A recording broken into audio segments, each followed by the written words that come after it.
Olá, voltamos com o programa A Notícia de Frente agora. Um assunto terrível, né? Aquilo que a gente não queria se repetiu mais uma vez. Eu estou falando das queimadas. O Pantanal, infelizmente, está queimando. Perto também do Parque Nacional de Chapada dos Guimarães, tem incêndios, focos de calor, equipes trabalham a todo momento.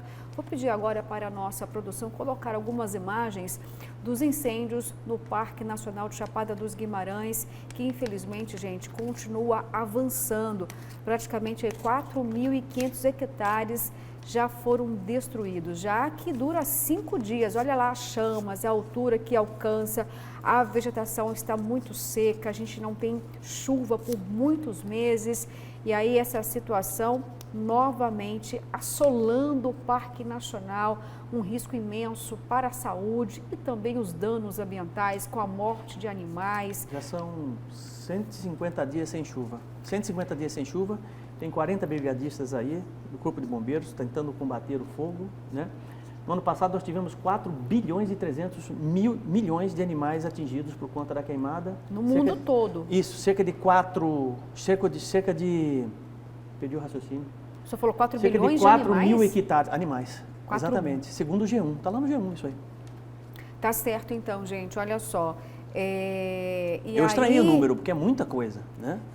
E aí, olha só, existem trabalhos, né, de equipes do Corpo de Bombeiros em todo momento lá, tentando conter as chamas. Nós sabemos que ali perto do parque existem muitas propriedades rurais, né, Kleber Lima? É uma ameaça, porque acaba atingindo também a agricultura familiar. O homem do campo que tanto trabalha não consegue conter, mesmo que ele faça aceiro, existe também um prejuízo material muito grande para essas comunidades que produzem alimentos. E é uma situação estarrecedora. Olha lá, um cinegrafista, né, muito captando triste, né? imagens. O ano passado nós vimos isso. Existia um trabalho até antecipado do governo em levar equipamentos e investir em relação à prevenção, mas não resolveu muita coisa, é isso? Infelizmente a gente tem algo que é natural, que é a mudança climática. O mundo está mais quente, a terra está mais quente, mais seca, né? E isso favorece o surgimento de focos de calor, às vezes até involuntário, às vezes é natural, não precisa da mão humana para botar. Mas a gente tem também a mão humana, sim, fazendo... Primeiro assim, você tem um hábito que precisa ser mudado das pessoas, tanto os que moram na zona rural como os que moram na zona urbana, e lembrar o seguinte, o Brasil era um país rural até 50 anos atrás.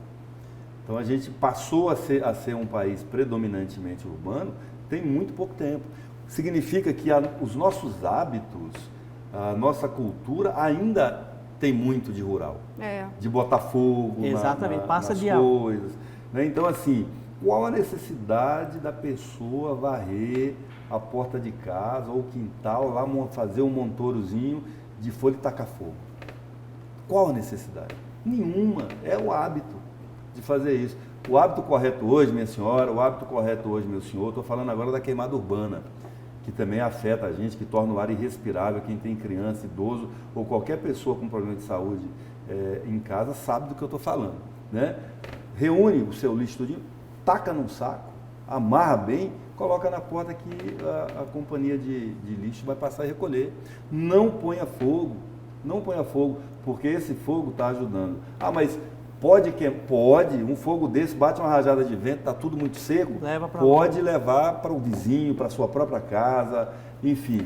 E ainda que não leve, que não provoque um incêndio de maiores proporções, vai contaminar o ar que a senhora mesmo, que o senhor mesmo estão respirando. Bom, a gente vai ficar todos mais doentes. Né? Muito bem colocado, Kleber, porque às vezes a intenção da pessoa não é provocar um incêndio, mas acaba acontecendo porque justamente sai aquela fuligem toda, cai num terreno baldio seco, pronto, fogo. Olha, mais alguma coisa? Não, isso é bituca de cigarro também. Né? Que isso olha, impressionante o quanto que isso também provoca incêndio. Essas rodovias, a 251, por exemplo, esse que vocês estão vendo aí, bem provável que tenha sido bituca de cigarro. O sujeito está ali passeando, então ele joga ali, pronto, acabou. Entendeu? 5 mil hectares queimados. E falando ainda de questões ambientais, eu vou para um destaque aqui do portal Gazeta Digital. porque tem o governador Mauro Mendes aí uma polêmica com a banda Coldplay. Vamos ver aqui, viu? Questões ambientais, Mato Grosso dá exemplo ao mundo, dispara Mendes a Coldplay. É que o governador Mauro Mendes deu uma invertida ao convite da banda britânica Coldplay, que convocou o gestor a participar de um evento para debater questões ambientais. Em sua conta pessoal no Instagram, nesta terça-feira, o democrata garantiu que o Estado aplica uma política de tolerância zero a crimes ambientais e ainda afirmou que Mato Grosso dá exemplo para o mundo. Conforme informado pelo portal GD, a convocação a Mendes e alguns outros governadores do país foi feita no perfil oficial da banda na segunda-feira. Na data, o grupo convidou as lideranças a participarem do Global Citizen Live. Após o convite repercutir nacionalmente e viralizar nas plataformas digitais, o governador deu uma resposta direta à banda. E na defensiva ainda chamou os músicos para visitarem o estado e verificarem pessoalmente o índice de preservação ambiental. Bom, senhores, aí eu pergunto, né? Vamos analisar então o convite da banda britânica em prol do meio ambiente e a resposta do governador. Tá certo o Mauro Mendes ficar apenas na defensiva, Kleber Lima? Então, essa palavra me chamou a atenção. A hora que você estava lendo, eu acho que ela foi mal empregada. A defensiva é quando fala que a gente está numa posição recuada. Defender um ponto de vista não significa que a pessoa está na defensiva. Às vezes a pessoa pode defender um ponto de vista indo para a ofensiva. E o que o governador fez foi ir para a ofensiva. Ele não recuou. Então, assim, é porque a língua portuguesa tem essas armadilhas, né? Ele foi para a ofensiva. Ele se postou, se colocou no debate, reagiu, fez uma postagem colocando os pontos de vista do governo. Isso significa que ele foi para a ofensiva. Ficar na defensiva é ficar ali, fugir do assunto, não querer muito falar, né? Não é o que aconteceu com ele. Assim, primeiro, existe uma discussão que perpassa essa coisa de, mas o estrangeiro vem aqui dar opinião. O mundo deixou de ser, o mundo é global. Né? O que acontece hoje em relação à matéria climática afeta todo o mundo. Todo mundo.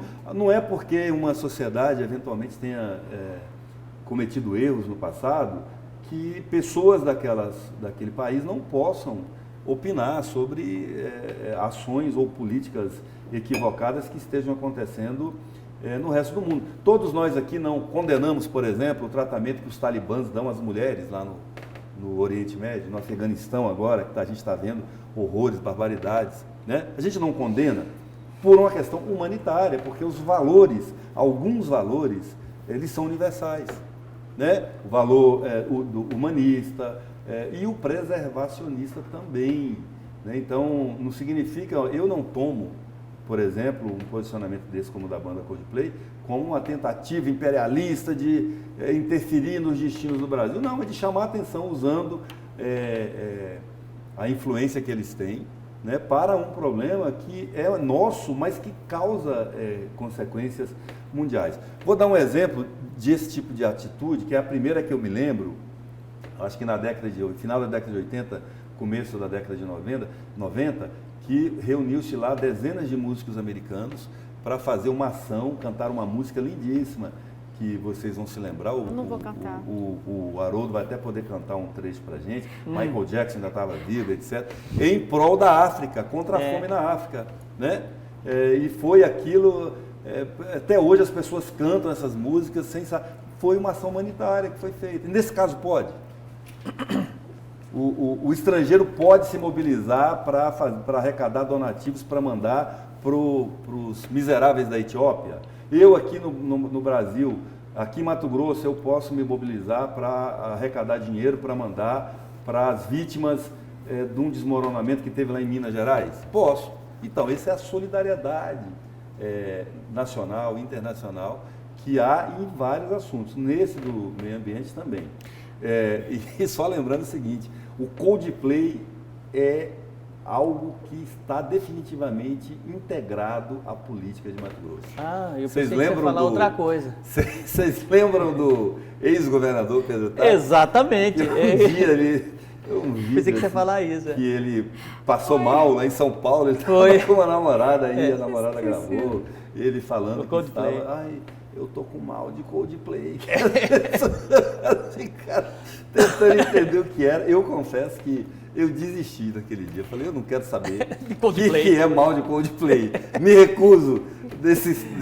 Hoje a gente está vendo aí o bem do Coldplay, né? Suscitando um debate importante para a nossa sociedade. Muito bem colocado, Kleber Lima. Só para reforçar aqui, o YouTube também tem ações humanitárias. A própria Gisele Bündchen com o plantio de árvores, o resgate ambiental. É pertinente, né? Essas pessoas ultra famosas levantarem essas bandeiras, acabam ajudando, de fato, na maior conscientização e preservação do meio ambiente. Agora, professor, eu vou abrir aspas aqui do governador Mauro Mendes. Eu vou até pedir aqui para a nossa produção colocar na tela, porque ainda permanece no portal Gazeta Digital exatamente a resposta que o governador Mauro Mendes deu através aqui do Twitter. Ele disse o seguinte, olha, olá amigos do Coldplay, de preservação e de cumprimento de compromissos ambientais, Mato Grosso entende bem e ficaremos felizes em sentar à mesa e discutir com os países que têm pelo menos 40% de área total preservada, pois nós temos 62% de nosso território totalmente preservado. Nenhum estado ou país do mundo tem isso. Professor, fecha aspas. É argumento forte e irrefutável. A meu ver, irrefutável. Reino Unido, Itália e Brasil estão no mesmo nível de necessidade de preservação. O Reino Unido tem muitas iniciativas de aprovação de leis, principalmente com relação à questão da preservação do meio ambiente, aprovadas até 2050, para vocês terem uma ideia, né? Existe sim, profundamente no Reino Unido, essa preocupação de preservação, como existe na Alemanha, por exemplo, né? Inclusive decisões já tomadas por Angela Merkel, né? Por grandes líderes mundiais, inclusive nessa última reunião da cúpula dos líderes nos Estados Unidos, para se manter realmente um certo nível de preservação ambiental para os próximos 50 anos. Né? Eu acho que o governador Mauro Mendes saiu muito bem. Eu acho que eu, na posição dele, também utilizaria esse argumento, porque realmente nós temos um percentual considerável de preservação, considerando o que nós temos de floresta, né, o que nós temos de riqueza, de biodiversidade, isso é importante. Temos o problema da queimada, que está sendo combatida na medida do possível, e se precisar chamar Forças Armadas, vai chamar as Forças Armadas, se tiver que ter dinheiro para fazer o enfrentamento, como precisou ano passado, o governo federal injetar 10 milhões de reais, será injetado, então eu acho que todo mundo está fazendo tudo na medida do possível. Bom, gente, eu vou A parar... música é USA for Africa. USA We for Africa. are world. We are the world. Isso, essa música. We are the world. Nós Isso somos aí. o mundo. We are the children. E eu queria Eu sei só a fazer letra, mas eu sou desafinada demais. Registro rápido aqui. Eu falei há pouco que o Brasil o urbanismo no Brasil, a urbanização é nova, é recente. Tinha um dado aqui de fonte confiável. Somente em 1965 é que o Brasil passou a ter uma população urbana maior do que a rural. Há 56 anos. Que ano foi? 65? 1965. Então, assim, é muito recente. Muito. Imagina essa tradição de 300 avô pra anos de pai pra feudalismo, filho, né? De rural. É. Isso fica na gente. Fica. Não é à toa que a gente tem um cowboy ali, um display de um cowboy na entrada de um gabinete de um deputado. Essa é a herança rural, né? Do Jecas Tatus, etc., que a gente tem no Brasil. Tem, ainda mais em Mato Grosso, aqui é um estado rural. Isso é uma coisa. Eu queria falar mais duas coisas rapidinho, que você já está querendo despedir aqui. Não, só ia falar da Assembleia Legislativa por conta do calor. A gente está falando da queimada, né? A Assembleia vai diminuir o período de trabalho porque está muito calor muito lá. quente, mas eu acho Não que tem os ar-condicionado lá na deputados Assembleia Legislativa? Não, os deputados têm razão, está muito quente. Se essa moda pega, já pensou? Ninguém vem amanhã. Tira o terno, não dá para trabalhar sem terno? Olha, eu vou te falar, viu? Será que estão dizendo que não pagou a conta, né? Não, professor, é que Ar-condicionado. eu até brinquei com isso. Será que a Elly não conseguiu pagar a conta de energia? Mas não é isso não, porque na Assembleia Legislativa tem mais ar-condicionado, gente, do que servidor. Vamos falar a verdade, né, Kleber Lima? não, tem muito que servidor lá, mas, gente, o número de Se fosse ar-condicionado... um trabalhador de rua, né, justificava. Carteiro, né, gari... Construção civil, construção rapaz, o cara tá lá na sol quente, agora, lá em quem 40, trabalha no ar-condicionado aí Como não explicar? justifica. Como Não, você não vai explicar explica. isso lá em casa, Não, Kleber Como explica Lima? dizia como? o Silvio Luiz, o que eu vou dizer lá em casa? Não tem Não como. tem, mas vamos falar o quê no negócio Mas desse? não dá. Até não quero acreditar por enquanto. Aí eu queria Esperar. levar todos os deputados, então, para entrar ao vivo, meio-dia, ficar meia hora lá esperando, no no sol sol forte. quente. Eu só queria fazer 3 registros aqui. O primeiro é que ontem eu esqueci de fazer. A gente inteirou 67 anos do suicídio do ex-presidente Getúlio Vargas, certamente um dos presidentes, se não o mais importante presidente da história do Brasil. Ficou mais tempo, governou o país por 15 anos, né? 11 por ditadura e 4 na democracia. E hoje, dia 25, se comemora 60 anos da renúncia do ex-presidente Jânio Quadros, que é mato-grossense ali da região de Corumbá. Né? E na época o Estado não era dividido. E ontem também, infelizmente, faleceu a empresária da noite, a Ítala Grige, aos 83 anos, ela que era dona do famoso Bar da Ítala, que funcionava aqui no Goiabeiras, um antigo reduto dos políticos, empresários, boêmios, artistas cuiabanos. Aí os nossos pêsames a toda a família Grige pelo passamento e desencarnamento da dona Ítala. E também hoje, Kleber Lima, é Dia do Soldado. Dia do Soldado, tá aí, bem lembrado. Isso aí. Bem lembrado. Tá certo? É isso? Bom, então vamos trabalhar, porque o sol está muito quente, mas a gente precisa trabalhar, não é isso? A Claro, Assembleia Legislativa sempre. não, porque está calor demais lá, viu, gente? Olha, fiquem com Deus. Amanhã, quinta-feira, tem muito mais aqui no programa A Notícia de Frente.